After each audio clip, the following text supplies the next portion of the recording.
This is day 60. Why Turing's vision feels so modern. I'm in the process of launching a company named after Alan Turing. Since this week marks the first production-ready application we have brought to market, I thought I would use my writing time to reflect on the inspiration that Alan Turing provided us. There are moments in history when someone sees the world not only as it is, but as it could become. Alan Turing was one of those rare individuals. He lived in a time when computers filled rooms, consumed enormous amounts of power, and performed only narrow calculations. Yet he somehow saw beyond the machinery of his era. He looked into a future shaped by learning systems, intelligent behavior, and machines that could collaborate with human beings to solve complex problems. When we read his writing today, it does not feel old. It does not feel speculative or distant. It feels startlingly familiar. His vision belongs to the world we are stepping into right now. It belongs to the area of large language models, AI copilots, agentic workflows, and the increasingly presence of intelligent systems in everyday work. Turing understood something deeper than algorithms. He understood the long arc of discovery. He understood the discomfort that precedes transformation. He understood the patience required to build something that grows from weakness to strength. These insights feel remarkably aligned with the world we now inhabit. His clarity speaks to us. The beautiful simplicity of the child machine. One of Turing's most profound insights was his belief that a truly intelligent system should not begin as a fully realized adult. It should begin as a child. It should experience the world, make mistakes, form patterns, and grow through repeated correction. There is a quiet wisdom in that idea.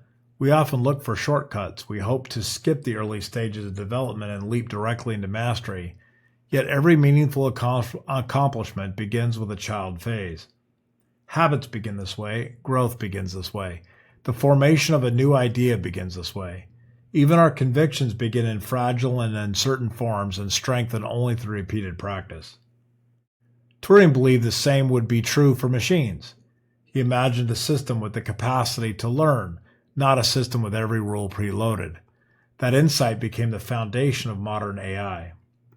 Today's language models, vision systems, and robotics platforms are not programmed to know everything. They are trained, shaped, and fine-tuned. They grow by exposure to data and by interacting with the world. Turing grasped this long before learning systems were even possible. The humility embedded into this concept of a child machine continues to guide the field. He anticipated the human experience of uncertainty. Turing understood that a world with intelligent machines would not feel simple or smooth. He knew that uncertainty would come first. People would question whether a machine was truly thinking. They would question its motives and its limits. They would compare it to themselves. They would feel both fascination and fear. We see this unfolding everywhere today. Teams adopt AI tools with excitement but also hesitation. Leaders feel pressure to innovate, but also a sense of responsibility to proceed carefully. People interact with systems that speak fluently, reason convincingly, and analyze data at tremendous scale, yet they wonder how much to trust to place in these capabilities. Turing foresaw this long before anyone could experience it. He understood that intelligence is not just a technical achievement. It is an emotional event for the societies that encounter it. It defines what it means to contribute. It reshapes how we think about effort, creativity, and value. His vision accounts for the human side of progress, which is often the most difficult side. He recognized the power of scale. Turing believed that once machines became faster and had more memory, they would begin to exhibit unexpected forms of intelligence.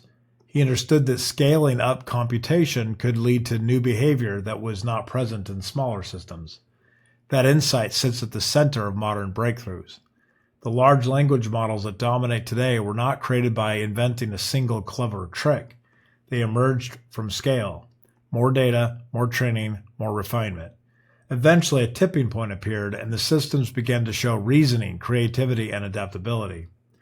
Turing recognized this possibility long before computational scale even existed. He understood that intelligence is often an emergent property. He understood that new capabilities often reveal themselves only after significant growth. This idea feels incredibly modern because we are living through its very proof. He saw that humans would need time to adapt. Perhaps the most forward-looking aspect of Turing's thinking was his understanding that society would need time to adjust. We would not simply adopt intelligent machines in a single sweep. We would integrate them slowly. We would learn how to work alongside them. We would gradually discover which tasks we should automate and which tasks we should keep for ourselves. This patient view of adoption mirrors our current reality. The challenges facing AI today do not revolve around technology, they revolve around people. They revolve around culture, trust, policy, workflow design, and the readiness of teams to embrace a new way of working. We are learning how to ask better questions. We are learning how to evaluate output. We are learning how to build processes that take advantage of intelligence without abandoning human judgment. This is a slow, disciplined journey, exactly the type of journey Turing would have imagined. His thinking aligns closely with our present challenge. The frontier is not capability, the frontier is adoption and diffusion. He imagined machines that could improve themselves. Turing believed it was possible for machines to modify their own instructions and participate in their own development. At the time, this idea seemed more philosophical than practical. Today, it feels familiar. AI systems help write code. They optimize model. They explore new architectures. They analyze their own errors. We are beginning to see the earliest signs of systems that can strengthen themselves. Turing recognized this trajectory long before such work was even feasible. Why Turing still feels like a guide. Turing's writing resonates today because he understood the human condition and the presence of new possibility. He saw that intelligence, whether biological or mechanical, grows through struggle and refinement. He saw that people wrestle with uncertainty before they embrace transformation. He saw that breakthroughs begin small, often in forms that look unimpressive at first. He saw that progress requires patience and hope.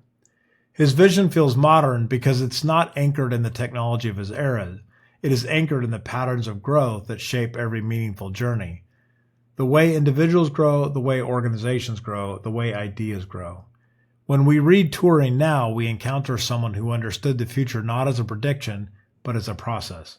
He understood that great change arrives slowly, then suddenly, and only after moments of doubt. He understood the unfolding of human courage in the presence of the unknown. We are living inside the story that he sketched. We are watching the world move through the same questions that he posed. We are discovering the same truths he pointed toward. His vision feels modern because we are finally walking in the world that he had imagined.